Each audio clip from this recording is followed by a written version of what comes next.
And we are back from outer space, ready for the top 8 of the Gentry Open. We have Jelle Geesling and Jelle Lauwers in the feature match, playing... Today we are deciding who is the best Jelle. Dun, dun, dun. We have Orzhov Afterlife versus Bant Hexproof. This wow. Okay, Yeah. so this is one of... So we have 2 different decks, of 8 different decks in the top 8.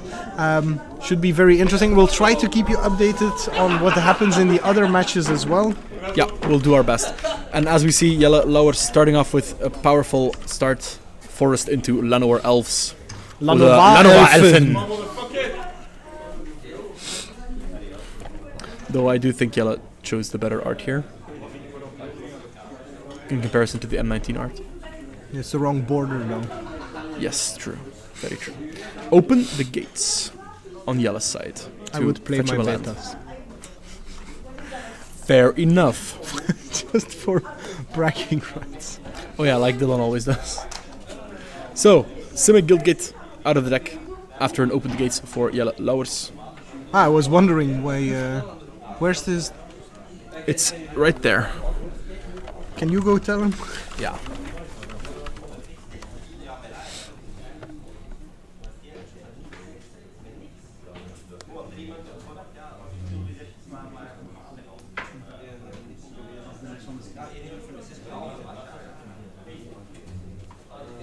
Thanks.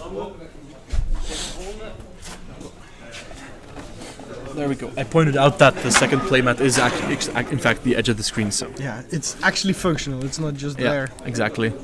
So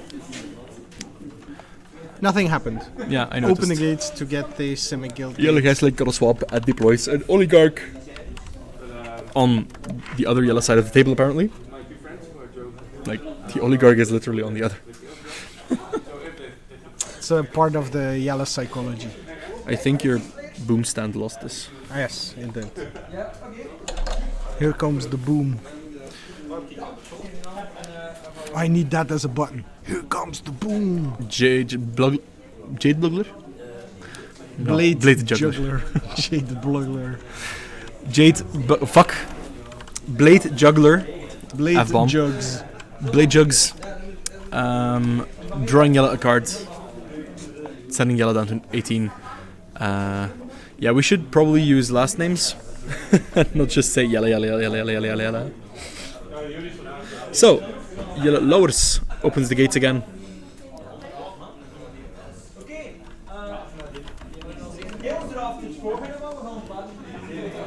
What's he gonna get? Something spicy. Surprise, surprise, a gate. Oh, well, that's another shot. And it looks to be a Celestia Guild Gate. If I can recognize the art through the glare. Yeah.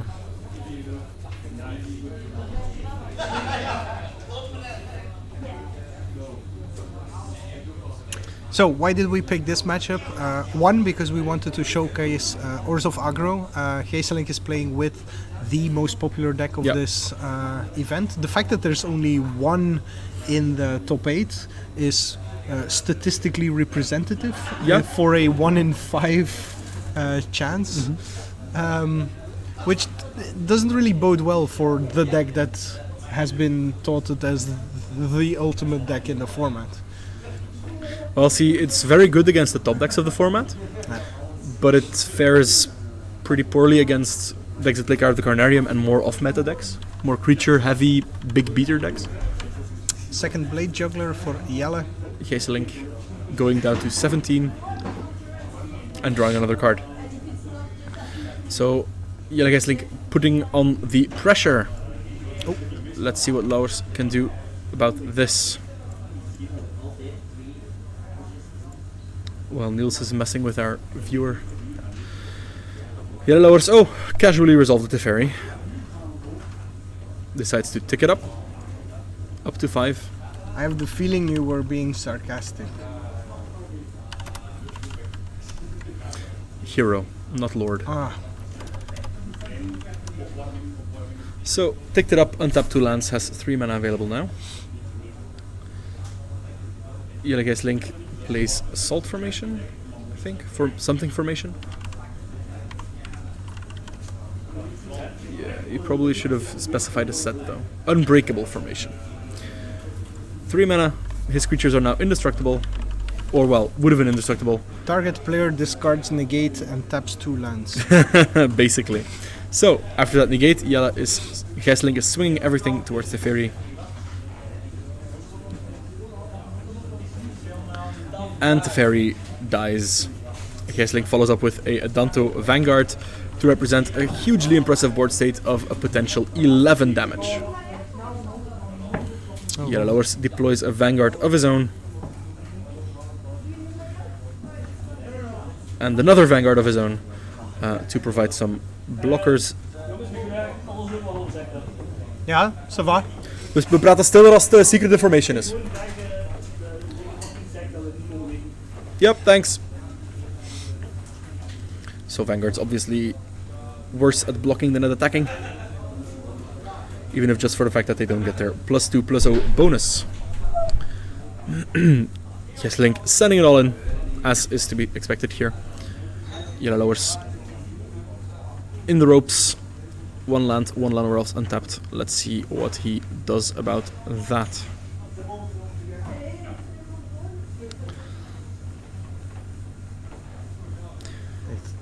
Blocks the Vanguard with the Llanowar Elf, trying to get Gijsling to pay for life, probably.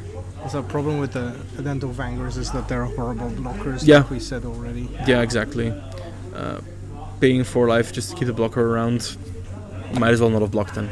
So Oh, you keep the long-term investment off the board. yeah, true.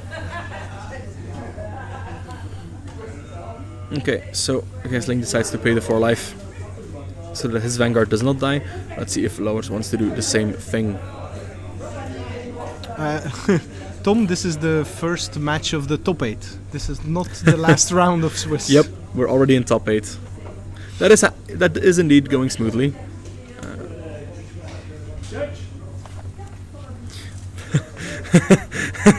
Them reflexes. Judge! Yeah, I hear Judge and I was like, oh, let's go, but no. Even more smooth. Yes, must have great officials. Only the best. Absolutely. Cecile is really rocking the house here. Absolutely, with the great sub-staff as well.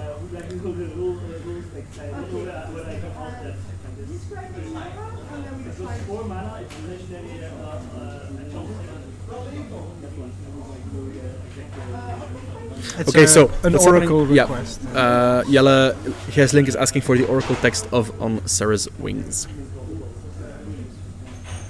So, Jelle Gijsling deploying yet another Adanto Vanguard and the Ministrant,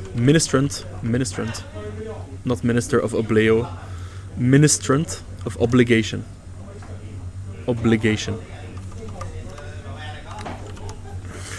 There we go. Minister of Obligation is the card. I thought it was Oblation. Okay, fair. A 3 mana 2/1 Afterlife 2. Really powerful card. And yeah, Jelle Gijsling representing a huge board state here. Yeah. So this entire deck was construed pretty much to put pressure on a Gates player, have them play Gates Ablaze, and then still be left with an army or a full hand. Yeah. Every creature either replaces itself. On this board, every creature has either replaced itself, survives through the Gates Ablaze by paying 4 life, or turns into 1 or multiple tokens. Exactly. Though Lowers here going for the On Sarah's Wings for his Adanto Vanguard, turning that into a 2/2 4/1 the attack with Vigilance, Flying, and Lifelink. So that knocks Gijsling down to 9 and sends Jelle Lowers up to 9. And stays behind as a blocker, interestingly enough. Yeah, very important here. Yeah, that means Jelle Lowers is, in case of an all attack of Jelle, at a virtual 13 life, which is what you need to take into account when declaring your attacks. So Jelle Gijsling still deciding to all-out attack here. Well, no, it's not attacking, so it's only 2 power. Oh, right, true. At a virtual 11 then. So, Lowers in the tough spot here where he has to decide what his blocks should be. Yeah, because the interesting dynamic here is he wants to block damage, Yeah. but he doesn't want to kill a creature that has Afterlife, because Yeah. that's blocking his clock. Exactly.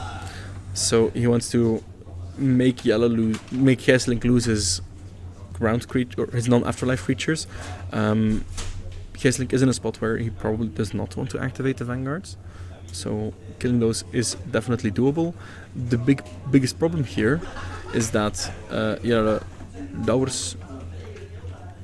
So this attack would put him down to 8-1, so he cannot activate. No, this attack kills. Well, no, it kills him if he activates his own vanguard. Yeah. Because there is still 10 power coming through. But there is the vicious payment to kill the vanguard, sacrificing the blocked creature, and it gets negated. But as Jelle Hexlink is displaying, it doesn't really matter because it's final payment. Right? Final payment, yes. Because Jelle Lauwers has a Vanguard with lifelink, yes, but because Hexlink sacrificed the creature that was being blocked by the Vanguard doesn't deal its damage anymore, so it doesn't gain life anymore, meaning Jelle Lauwers stays at 9, and Jelle still had 10 power coming through. Yeah. Okay, so a bunch of chatter in the chat. Let's have a look at it. Waving now, busy life, low interest in paper, MTG. Still, it's open. Haven't played Gentry in over half a year. Next time, just ask a deck and make another appearance. True. Arena. We'd like to see you play once again, Amy. Yes. Internship to graduate at the moment. Good luck with that. Big priorities. All of respect for that. Yeah. So we'll see. I was looking for the question for us, but it's okay. No you question. Guys just chat. Let's talk about the sideboards. This is the interesting deck, and this is the known quantity. So let's start with that. Yeah. So Jelle Hexlink has in his sideboard access to 1 Dead Revels, 2 Grotesque Demise, 2 Bring to Trial, 1 Daybreak Chaplain, 3 Healing Race, 1 Never Happened, 3 Fungal Infection, and 2 Duress. So Grotesque Demise, very powerful here. He is looking to make Jelle Lauwers sacrifice his Vinemares and Hexproof creatures, though a bit problematic because Jelle Lauwers is obviously playing a lot of small creatures in the Druid of the Cows, the Llanowar Elves, the Vanguards to sacrifice instead. So what is coming in here? Most likely Fungal Infection to deal with the opposing Vanguards. Mm-hmm. And wait, why are we talking about sacrifice effects? Is Grotesque Demise not a... No, it's exile 3 power or less, or 3. Oh, I thought...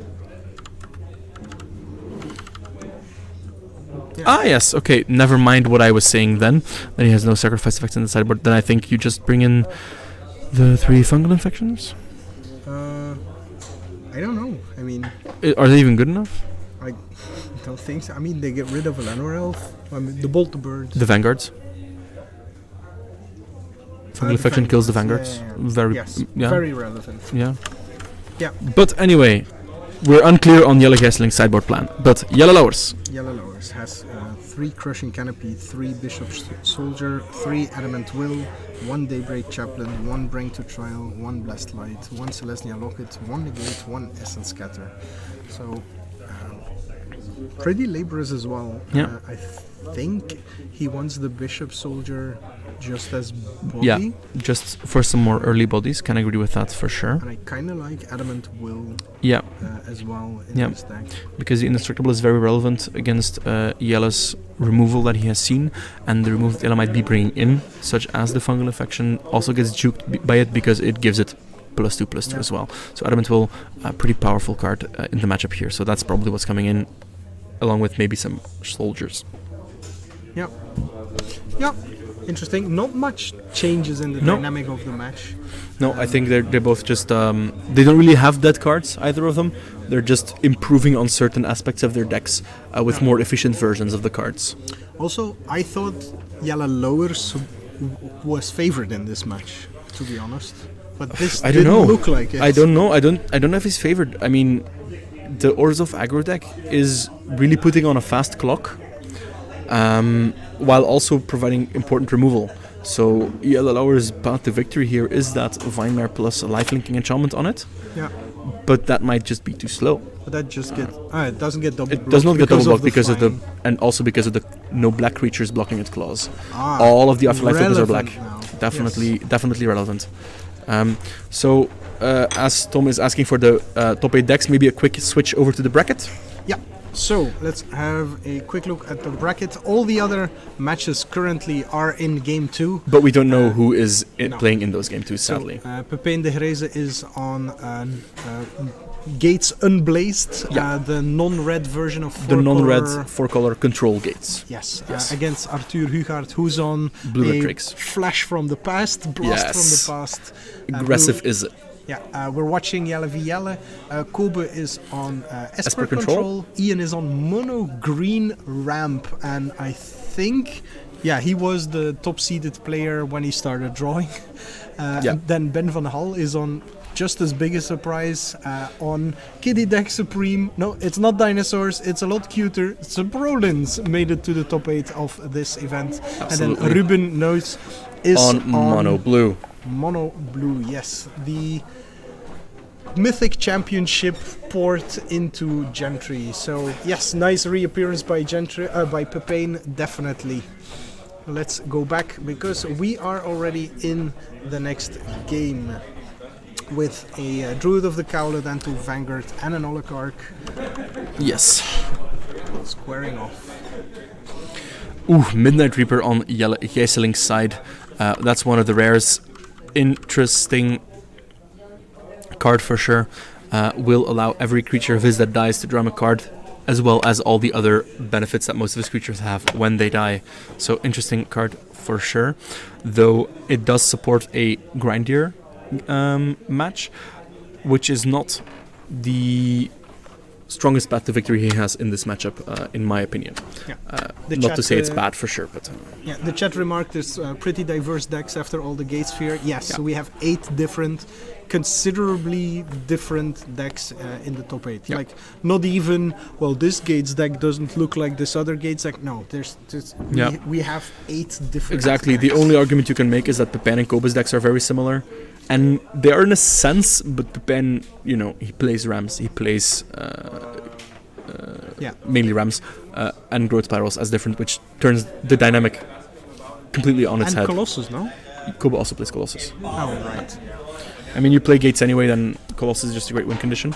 Yep. And there's a Pitiless Pontiff for Jelle Gijselink and a tap land. So Pitiless Pontiff, the other end of Afterlife shenanigans. This is the card that allows you to sacrifice a creature to give itself that touch and indestructible. That touch, very relevant against Gates decks. And indestructible, obviously, to avoid board wipes. But Also, a very good answer to a rare that we barely see anymore in Carnage Time. yes, absolutely. Absolutely. It used to be... Ooh. There is the On Sarah's Wings for Adanto Vanguard, turning it into a 2-2 that is a 4-2-1 attack with Vigilance Flying and Lifelink. Boom. Yeah. This is Jelle Lauwers putting on his own clock. Yeah, another thing on the Pontiff is it makes the Midnight Reaper considerably better. That was something I was going to say, but then Jelle Lauwers played the On Sarah's Wings, which was a significant enough play to actually get on there. So Jelle Gijsling just takes the damage, and at the end of turn sacrifices his Oligarch to draw a card and lose another life. Goes down to 15. Yeah, the Oligarch is completely worthless with Yeah, the Druid of the exactly. Cowl on the other side of the table, so pretty understandable. So another land for Jelle Gijsling and some cards he might want to be deploying. Though there is an argument to be made for sacrificing the Oligarch after declare attackers to block with the Spirit, but I don't see why you would want to do that already. That's a line of play you have access to if you're being threatened for lethal damage, but that's not the case right now. Ministrant of, Pitiless Pontiff into the red zone does not get blocked because Jelle Lauwers does not want to lose something to its death touch and takes himself down to 22. I think I would have blocked. I mean, I'm paying 4 life infinitely on this board. Yeah, fair.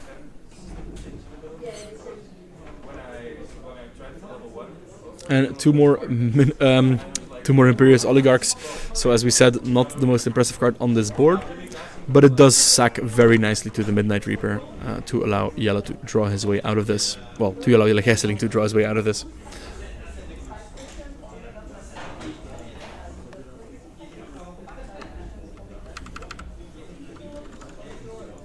That's just a suggestion. Okay, boom. Coming across again, sending Jelle Gijsling down to 11, and Jelle lowers up to 26. So this is more the dynamic Yeah. I expected, anticipated. Yep, getting that Vanguard into the on Sarah's wings, very powerful here.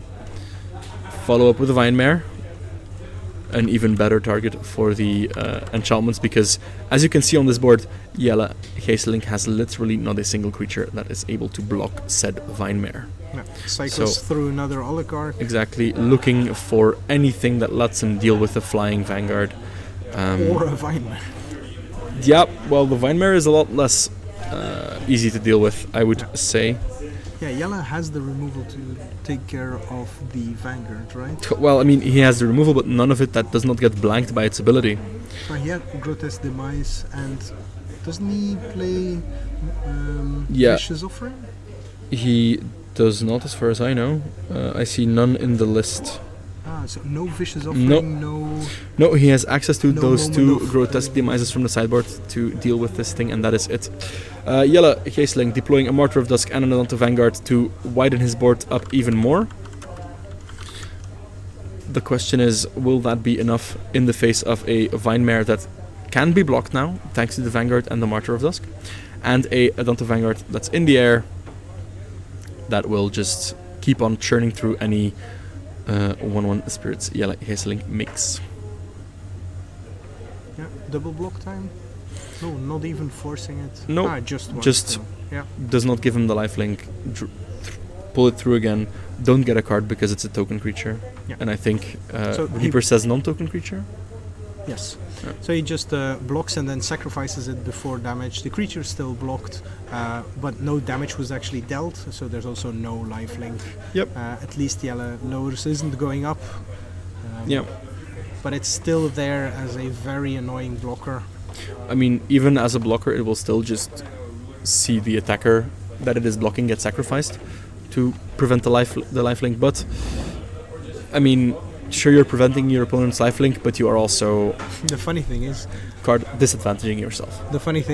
you're forcing Jelle to lowers to pay for life each time, and then you sack it. I mean, you're never sacking it before giving him the No. opportunity. I mean, that is what Jelle Gijsling just did on the attack, though. But on blocking duty, that's indeed a completely different story. That's always what's happening. So that is indeed. Well, he didn't need to do it on on the blocking attack yeah, because true. it's a 1/1 Well, there's a Mortify, trying to hit that on Vanguard. Sarah's wings. You get rid of the wings. Oh! I hope. I completely missed that interaction, but it gets negated. Gets negated, so an attack with the Pitiless Pontiff by Jelle Gijsling and nothing else. And again, I should say that the player actually on stream has chosen the better art versus Scryfall. Ixalan negate over Yes. Kaladesh negate for sure. Iedereen zit nu in de game 3, behalve Kobe en hier die net gaan beginnen game 3. So we just heard that all our other matches are ready to start their game 3, or have already started their game 3. Yeah, except Kobe. Yeah, Kobe is on the cusp of starting game 3. Should we make them pause? On the cusp of starting game 2 or 3? Game 3. No, let them play. If Okay. If this doesn't... Yeah, this is gonna take 2. Okay. This does not indeed look like this This would be is going to looking game like 3 as it's well. going to game 3 Yeah. and I'm not letting them Okay. wait. Thank you for the update, Tess. If you want to update us again once you have actual results of who won, please come do so. Alright, so in the meantime, what's been going on? Yellow Lowers attacked some more, paid some life.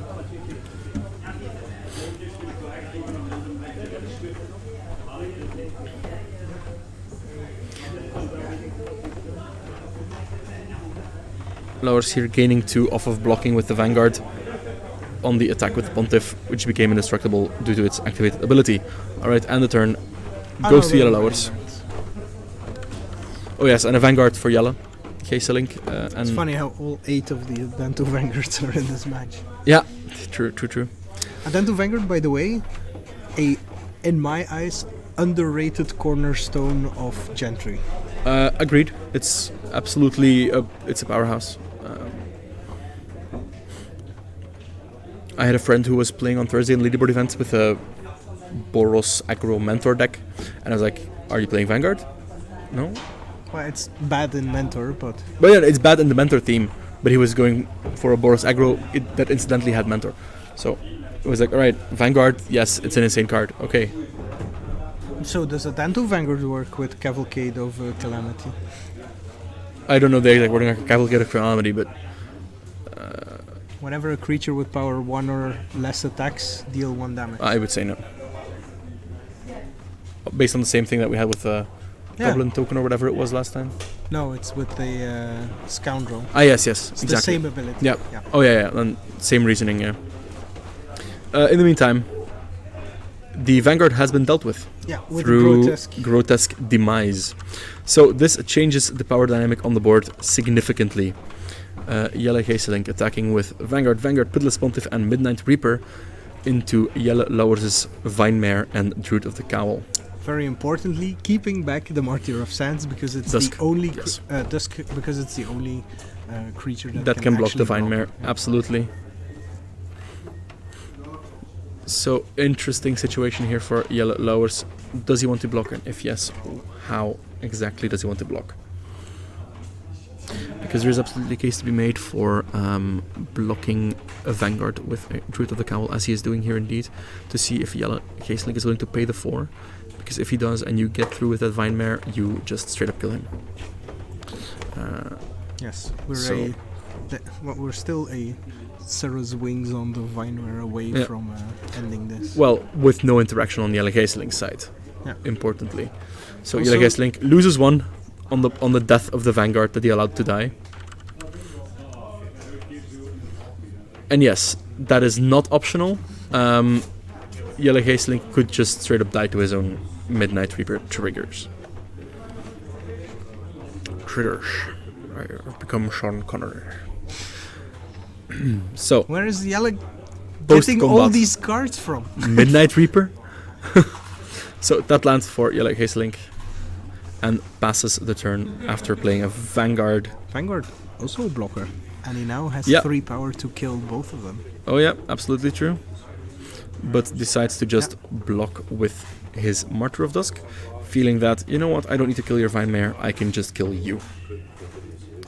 Or at least it looks like that is his game plan. Let's see if Jelle Lauwers wants to do anything about that. No, the Martyr of Dusk dies. Jelle Geeselink goes to 7, draws a card. And is he... Oh no, for a moment I thought he was forgetting his token trigger, which would have been a crucial mistake there. But he remembered. Yeah. Got his This token is- onto the board. And this means he has 2 more, well, in total 3 creatures that can block a Vinemare on the attack, and is representing himself a 13-point swing. So, I think I see another Martyr of Dusk in his hand, which could be crucial in pushing through enough damage to represent lethal Oh, in no, many different ways. He's Yep. lethal in 2 swings anyway and can't die on the Yeah, no, attack but back yeah. unless the Adamant Will came in. Yeah. Well, the thing is, he has the Martyr of Dusk. Okay, So- it doesn't fly. No, but then the Vinemare would need to fly and have Yeah. an Adamant Will. Yeah.